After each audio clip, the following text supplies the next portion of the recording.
Hi, ich bin Chelsea und ich bin heute hier mit Christie Goodwin, eine britische Fotografin, die hier in Oldenburg im Seelig eine Ausstellung hat und unter anderem deswegen auch hier bei uns ist. Und ja, hey, great that you're here. Hi. Nice to meet you. Yeah, have you been to Oldenburg and how do you like it so far? Before last year, I didn't even know about Oldenburg, so it was all new to me, and I really enjoy it. It's a lovely little town. What have you seen so far? We've done the whole old town bit, every street, so I've already feel familiar with it, and the Schlosse, and yeah, it's nice. I've enjoyed it. Can you tell us a little bit about your exhibition and how you kind of select your photographs that you want to show? Oh dear. So we have an exhibition going on here in Oldenburg. It's all British acts that I've shot. So that was the first selection already, because I have a lot of American clients and all over the world. So I had to separate the British and then choose amongst them. And I think we've made a good wide variety, from very young and popular artists to maybe for the older generation, and maybe even some people that not everybody knows, like the guy from the, which is not really highly popular, it's more underground, but he's there as well. So you go on tour with a lot of artists. Do you enjoy going on tour more or working at concerts, and why? Going on tour is a very tiring job, so if I could do without the travel, I wouldn't mind touring, but there's a lot of travel involved, so it's long hours, little sleep, hard work. Concerts itself, it's like, it's a lot of time that you invest in it, because you have to travel there, you have to wait, and then you have maybe an hour and a half, 2 hours of show that you're shooting. But that's the easier work, of course. When you're on tour, there is no rest, because after the show you go on the bus, you start uploading pictures, editing to the next town, and then you start all over again. So it's quite exhausting. So you prefer concerts? Yeah. Okay. Yeah. Could you tell us some funny or curious story that happened on tour while on tour with some artists? I don't know which one, that's up to you.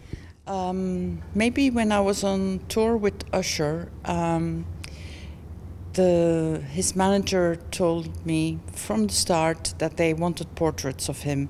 But when you go on tour with an artist like that, they work basically constantly. It's like going to interviews and then meet and greets, and then there's of course the sound check, and then there's also meetings. So every day I was on the list, on the call list, to have a portrait shoot with him, and every day I got scraped off the list because there was just no time.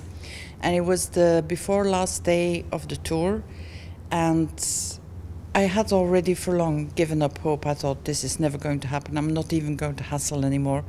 And all of a sudden his bodyguard walks in, he said, everybody out of the room.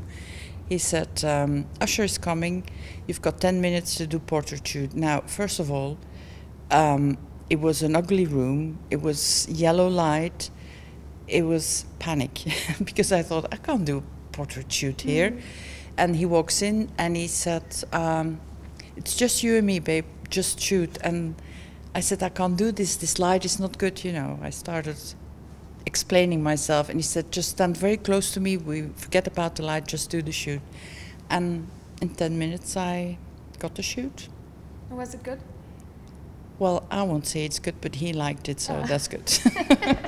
What is Ed Sheeran's story? Because you've worked with him for over 10 years, and how would you describe that transition or progress? Well, first of all, it was never my intention to shoot him for 10 years. That just happened organically. But when I shoot Ed Sheeran, there's the story there is diversity of Ed. There's the very intimate and serene moments where he's like just him and his guitar, and I think he even forgets what's around him. And then there's the wild moments where he goes totally berserk. And then there's the moments that he's got this anticipation with the crowd, where he moves everybody to sing with him and to just get like a group sing-along. There's so many different aspects to him, and that's the story. You need to get all those aspects together, and then you got the story of Ed. Has he changed at all over the years? As a person, no, he's still the same. He has the same drive, the same passion, the same dedication, and he's just passionate about what he does, and he doesn't give up. Mm-hmm.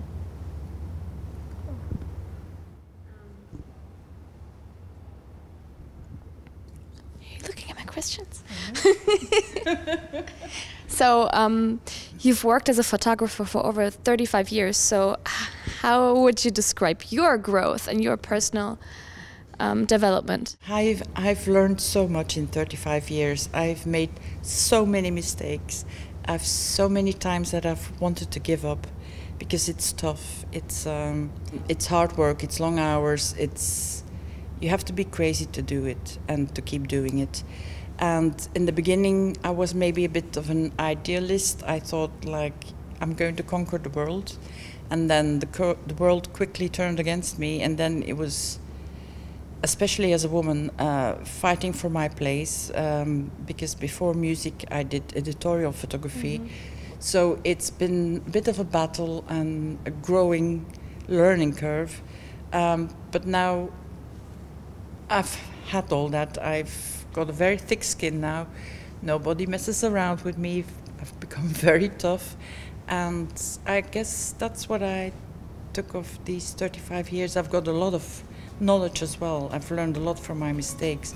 Thank you so much. Thank you. No, thank you. Ja. Und wer jetzt noch die Ausstellung von dir sehen möchte, kann das im Selig tun. Und ich bin mir sicher, dass da ganz viele tolle Bilder zu sehen sind. Thank you so much. Thank you. I love your earring. The camera.